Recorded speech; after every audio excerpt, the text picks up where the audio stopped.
Selamat datang di channel Pemuja Malam. Jangan lupa like, share, and subscribe ya. Terima kasih. Chapter 39. Betah berada di alam mimpi. Ardigo mencium punggung tangan Friska dan melungkupkan kepalanya di sana. Aku mohon kembali sayang, aku dan Vano akan berantakan tanpa kamu.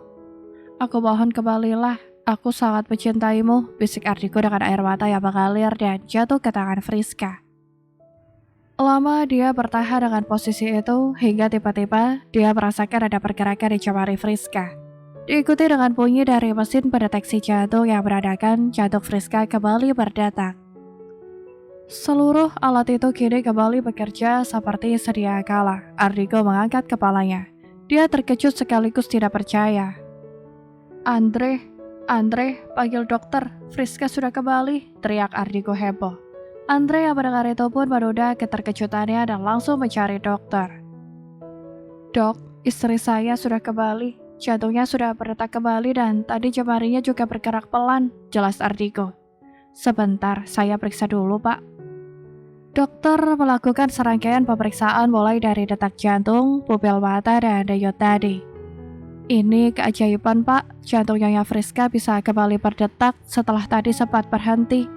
Tuhan mengembalikannya kepada kita semua, jelas dokter tak kalah takjub. Benarkah istri saya kembali hidup kan, Dok? Tanya Ardigo merasa tidak percaya.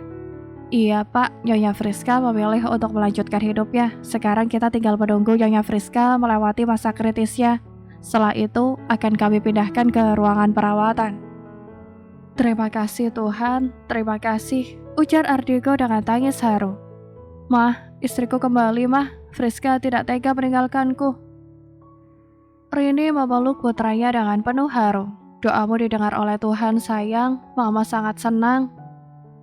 Ardigo lalu memeluk Vano. Seumur hidupnya, Ardigo tidak pernah merasa sebersyukur ini. Sebaiknya Bapak dan Ibu tunggu di luar saja. Kami akan memantau keadaan Nyonya Friska sampai dia melewati masa kritisnya, ujar sang dokter. Baik, Dok. Tolong lakukan yang terbaik untuk istri saya, pinta Ardigo. Akan kami usahakan, Pak. Mereka semua lalu meninggalkan ruangan itu dan menunggu di luar dengan doa-doa baik untuk Friska. Andre masih setia menemani Ardigo dan Vano. Papa Reno juga terlihat mendampingi sang istri. Mereka terdiam dengan pikiran masing-masing, namun dengan harapan yang sama, yaitu kesembuhan Friska. Ardigo dan seluruh keluarganya masih setia menunggu Friska di depan ruangan ICU. Hingga pukul 11 malam, keluarlah dokter yang menangani Friska. Pak Ardigo, panggil sang dokter. Mendengar namanya dipanggil membuat Ardigo langsung bangkit dengan wajah tegang. Dia masih trauma dengan kejadian sebelumnya, di mana dokter memberikan kabar buruk tentang Friska. Bagaimana istri saya, dokter? Syukurlah Nyonya Friska sudah melewati masa kritisnya. Sekarang dia sudah bisa dipindahkan ke ruang perawatan. Kami akan segera mengurusnya. Senyum bahagia juga tampak menghiasi wajah dokter paruh baya itu. Ardigo merasa lega sekali. Seketika semua bebannya terasa seperti menguap ke udara. Meskipun gadis itu belum membuka matanya, setidaknya sudah ada kemajuan dari kondisinya. Keluarga yang lain juga tampak menghela napas lega, begitu juga dengan Andre. Tak lama kemudian Friska sudah dipindahkan ke ruang perawatan dengan fasilitas termewah di rumah sakit ini. Ruangan yang sangat luas, alat kesehatan yang lengkap serta seluruh fasilitas yang bisa dinikmati oleh keluarga pasien. Ardigo duduk di kursi dekat tempat tidur Friska. Dia terus menggenggam tangan Friska yang tidak diinfus. Matanya juga seperti tidak ingin berpindah dari wajah cantik sang istri yang sekarang terlihat pucat. Sementara itu Vano yang sebelumnya sudah tertidur dalam pelukan Andre, kini sudah dipindahkan ke sofa bed agar bisa tidur dengan nyaman. Silahkan istirahat Tuan, Nyonya, ujar Andre kepada Rini dan Reno. Iya Andre. Kamu juga sebaiknya pulang, istirahatlah. Terima kasih sudah banyak membantu dan selalu berada di sisi Ardigo, balas Reno tulus. Sama Tuan. Apa Pak Ardigo sudah bisa saya tinggalkan? Dia sudah lebih baik sekarang. Kamu juga harus istirahat, kamu sangat lelah hari ini. Maaf sudah membuatmu sibuk di luar jam kerjamu. Tidak perlu sungkan, Tuan. Kalau begitu saya pamit kepada Pak Ardigo dulu. Iya Andre, ujar Reno dan Rini berbarengan. Pak, apa Anda butuh sesuatu? Tanya Andre mendekati Ardigo. Tidak, Andre. Sebaiknya kamu pulang dan istirahat. Terima kasih banyak untuk hari ini. Oh iya, untuk sementara waktu ini saya serahkan kantor kepada kamu. Saya akan menunggu Friska di sini. Baik, Pak. Semoga Nona Friska cepat siuman. Saya permisi dulu. Andre lalu keluar dari ruangan itu.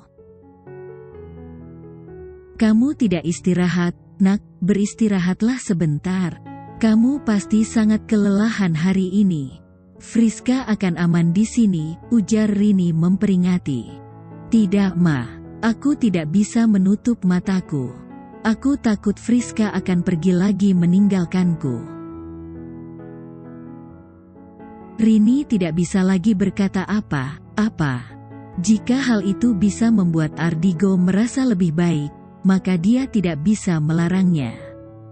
Baiklah, tapi setidaknya tidurlah sebentar. Kamu tadi dengarkan kata dokter, kalau Friska sudah melewati masa kritisnya. Istrimu adalah wanita yang kuat, dia pasti akan segera sadar dari tidurnya. Iya Ma, aku akan tidur di sini saja. Ya, sudah. Malam itu Ardigo benar duduk di dekat Friska dan baru bisa tidur saat menjelang subuh. Dia tertidur dengan menelungkupkan kepalanya di samping lengan Friska. Malam telah berlalu dan matahari telah menyapa pagi yang cerah ini. Ardigo terbangun saat sinar matahari menyilaukan matanya. Dia langsung memeriksa keberadaan Friska. Dia takut kembalinya Friska hanyalah sebuah mimpi untuknya. Ardigo bernapas lega ketika melihat Friska di atas ranjang pasien dengan alat kesehatan dan keadaan yang masih sama dengan tadi malam. Pagi ini Rini dan Reno akan pulang bersama Vano. Mereka akan kembali nanti siang. Tinggallah Ardigo sendiri di ruangan itu. Tak lama kemudian Andre datang dengan membawa baju ganti serta makanan untuk Ardigo. Tolong jaga Friska ya, Andre. Saya akan mandi dulu. Ardigo benar tidak ingin Friska tinggal sendirian. Baik Pak. Andre menatap wajah pucat Friska. Ada rasa iba di hatinya. Cepat sembuh ya, Nona. Pak Ardigo terlihat sangat kacau, gumamnya pelan. Sambil menunggu Ardigo selesai mandi, Andre memainkan ponselnya untuk mengecek pekerjaan. Dia berniat akan membahas tentang Felicia kepada Ardigo saat pria itu sudah selesai mandi. Tak lama kemudian pintu kamar mandi terbuka dan Ardigo keluar dengan keadaan yang lebih baik dan fresh. Silahkan sarapan dulu, Pak. Iya. Saat akan berjalan menuju sofa, tiba-tiba pintu ruangan terbuka dengan sedikit kasar. Ardigo melihat sekilas wajah Rifan sebelum tubuhnya terhuyung ke belakang karena bogem mentah yang diberikan oleh pria itu. Ardigo sangat terkejut dan tidak sempat menghindar.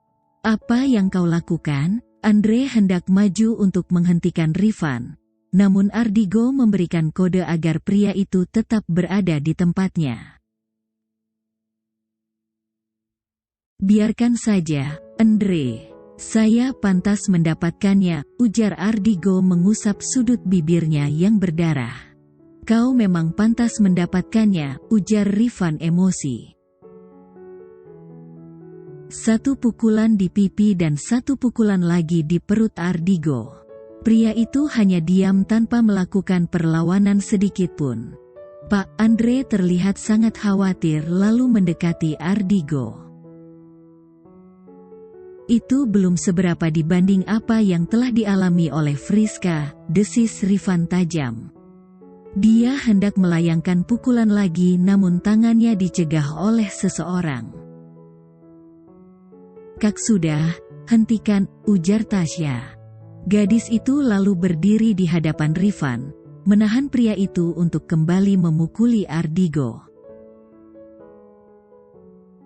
Minggir Syah, Rifan yang biasanya bersikap hangat kini terlihat sangat berbeda. Tidak, apa yang kakak lakukan, bukankah itu sudah cukup? Kakak ingin membuat Pak Ardigo berada dalam kondisi yang sama dengan Friska, ujar Tasya sedikit emosi. Tentu saja, supaya dia merasakan apa yang dirasakan oleh Friska, balas Rifan. Hentikan semua ini. Di sana Friska sedang berjuang untuk kesembuhannya. Haruskah kalian mempertontonkan hal ini di hadapannya? Rifan dan Ardigo hanya terdiam tanpa membalas ucapan Tasya. Selama puluhan tahun aku menjaganya, dia tidak pernah terluka sedikitpun. Sekarang saat dia bersamamu, dia justru hampir diambang kematian. Apa kau tidak bisa menjaganya? Aku sudah sangat marah saat tahu dia terluka, dan sekarang bahkan dia tidak bisa lagi mengabariku mengatakan keadaannya. Aku justru mengetahui ini melalui pemberitaan media. Sakit yang kau dapatkan tidak sebanding dengan yang dia rasakan sekarang. Mata Rifan dipenuhi dengan api kemarahan. Tidak ada lagi tatapan teduh di sana. Saya minta maaf. Saya tahu saya berhak mendapatkannya. Dan memang benar, sakit yang saya rasakan tidak ada apa-apanya dibanding Friska.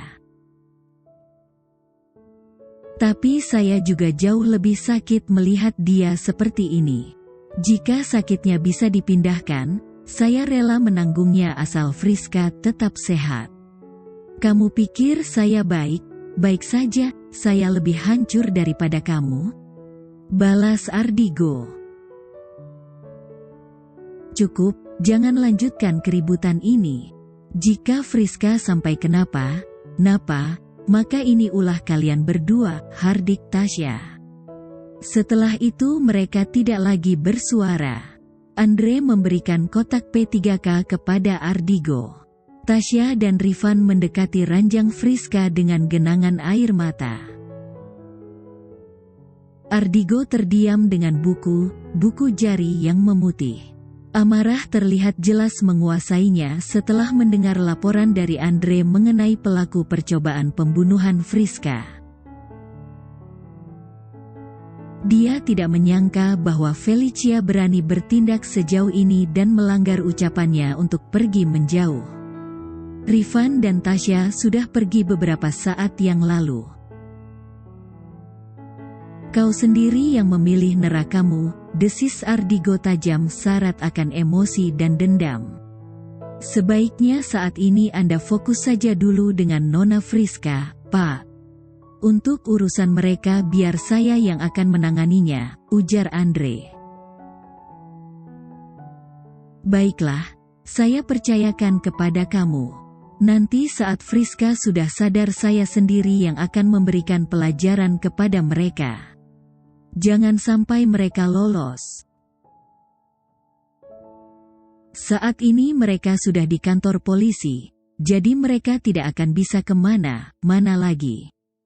Setelah obrolan mereka, Andre pamit untuk pergi ke kantor dan meninggalkan Ardigo sendirian menjaga Friska. Cepat bangun, sayang. Aku akan mengusahakan keadilan untukmu, ujar Ardigo sambil menggenggam jemari Friska. Di siang hari Rini datang bersama Vano. Mereka membawakan makanan untuk Ardigo. Makan dulu, Dik. Ini ayamnya sudah Mama goreng, ujar Rini. Sebelum datang ke rumah sakit, Rini terlebih dahulu mendatangi apartemen mewah milik Ardigo untuk memasak makanan yang sudah disediakan oleh Friska atas permintaan pria itu.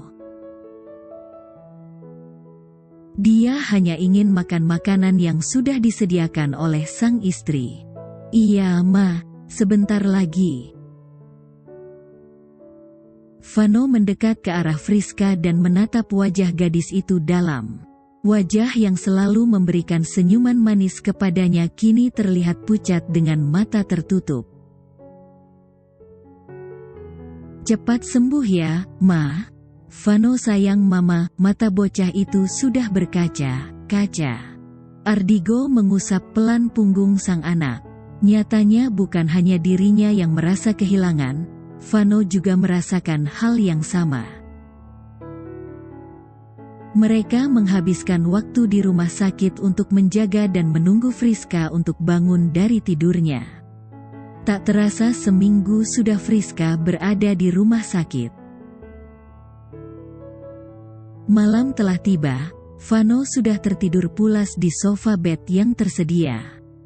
Meskipun di rumah sakit, ruangan yang ditempati oleh Friska memberikan fasilitas dan suasana yang nyaman. Ardigo baru saja memejamkan matanya dengan posisi duduk dan meletakkan kepalanya di samping tangan Friska. Selama seminggu ini dia tidak pernah merasakan kenyamanan dalam tidurnya. Tidur dengan posisi duduk adalah keinginannya sendiri. Meskipun Rini melarangnya, tapi bukan Ardigo namanya jika tidak keras kepala. Sementara itu Friska masih betah berada di alam mimpinya. Dia tengah duduk di sebuah taman yang dipenuhi bunga indah dengan kupu-kupu yang hinggap ke sana kemari. Friska terlihat senang dan menghirup aroma bunga tersebut satu persatu. Di taman tersebut terdapat sebuah kursi besi berwarna putih yang sedang diduduki oleh seorang wanita cantik. Dia tersenyum melihat Friska yang bermain dengan bunga di taman itu. Senyuman Friska seolah menjadi hal yang sangat membahagiakan untuknya. Ibu, Friska lalu berlari dan memeluknya erat. Friska suka di sini Bu, tempatnya indah, ujar Friska riang. Wanita itu hanya tersenyum menanggapi keceriaan sang anak. Tempat ini memang indah, sayang. Makanya ibu betah berada di sini. Meskipun sendiri tapi ibu tidak pernah merasakan kesepian, balas wanita yang dipanggil ibu oleh Friska. Dia membelai lembut rambut halus Friska dengan penuh kasih sayang. Friska di sini saja ya, Bu. Kita akan berdua di sini dan pasti akan sangat menyenangkan. Belum saatnya, sayang. Ibu akan menunggumu di sini jika waktunya sudah tiba, ujar wanita itu tenang. Kenapa begitu, Bu? Apa ibu tidak ingin bersama Friska? Ibu tidak sayang lagi kepada Friska? Tanya Friska dengan mata berkaca-kaca. Ibu sangat menyayangimu. Tapi cinta mereka juga tak kalah besarnya untukmu. Kembalilah nak, mereka sangat merindukanmu. Siapa yang ibu maksud? Aku hanya punya ibu di dunia ini. Aku tidak memiliki siapa lagi. Kamu salah, nak. Kamu sudah memiliki semuanya sekarang. Kamu tidak sendirian lagi, karena mereka akan selalu ada untukmu. Kembalilah, mereka sudah menunggumu, ujar wanita itu sambil menunjuk ke arah depan. Friska mengikuti arah pandang ibunya. Di sana dia melihat siluet seorang pria gagah dan seorang anak kecil, Mereka saling bergandengan. Yang membuat Friska bingung adalah mereka terus saja memanggilnya, padahal Friska tidak mengenal mereka. Kembalilah, mereka menunggumu, ujar wanita itu sambil tersenyum hangat. Bersambung.